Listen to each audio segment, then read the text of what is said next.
El primer asunto del que quiero preguntarles tiene que ver con lo que está sucediendo en Gaza. Y voy a comenzar con Ernesto Londoño, que ha estado varias veces allá. La noticia de ayer es que hubo 16 muertos en un bombardeo en una escuela de las Naciones Unidas.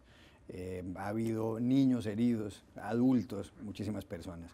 Por supuesto, eso ha generado un revuelo internacional.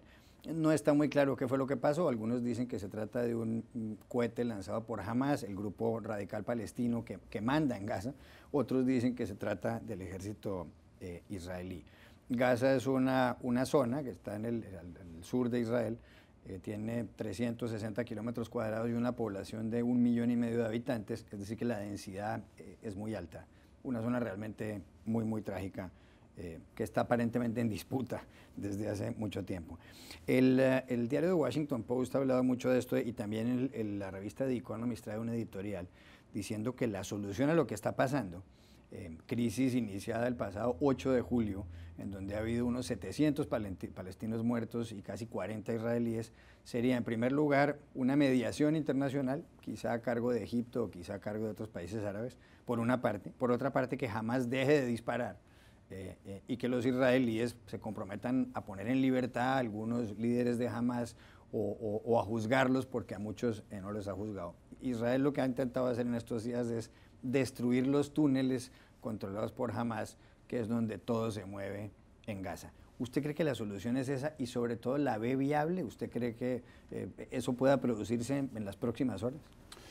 Bueno, esta es la tercera guerra que hemos visto de este tipo desde el 2009 y desde muchos puntos de vista es la más seria porque si mira la tasa de muertos y la capacidad que han mostrado ambas facciones, esto podría ir para largo. Hay un problema fundamental en cuanto a la mediación diplomática y es que Egipto históricamente ha logrado mediar entre Hamas e Israel porque ha tenido buena relación diplomática con ambos.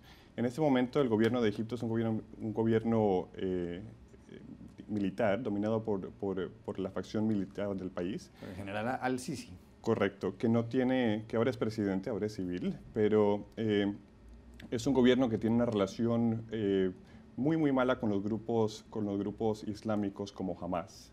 Entonces, cuando miras el papel que jugó Egipto en el 2012, la última vez que nos encontramos en esta situación, en ese momento ellos tenían una buena relación con Israel y con Hamas y podían sentarse en la mesa de diálogo y lograron entrar a un acuerdo. En este momento no estamos viendo que esas relaciones existan y que Egipto tenga la confianza de Hamas.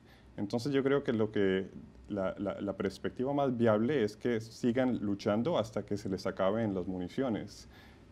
Hamas, cada vez que se acaba una de estas guerras, generalmente comienza a conseguir más armamentos, comienza a conseguirlos de sus aliados Irán y en el pasado también de Siria.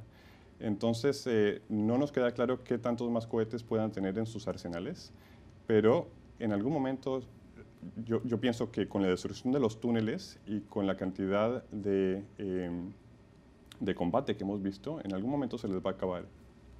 Jaime Hernández, lo que dice Ernesto Londoño es cierto en el sentido de que Hamas debe tener una mala relación con el señor al-Sisi, el nuevo presidente de Egipto, entre otras razones porque, recordemos, al-Sisi derrocó a Mohamed Morsi, el primer presidente elegido democráticamente en la historia de Egipto hace muy poco tiempo, que era de los hermanos musulmanes. La relación de él con los grupos más de extrema es mala. ¿Le ve alguna salida usted a este conflicto? Usted que ha estado en Gaza varias veces.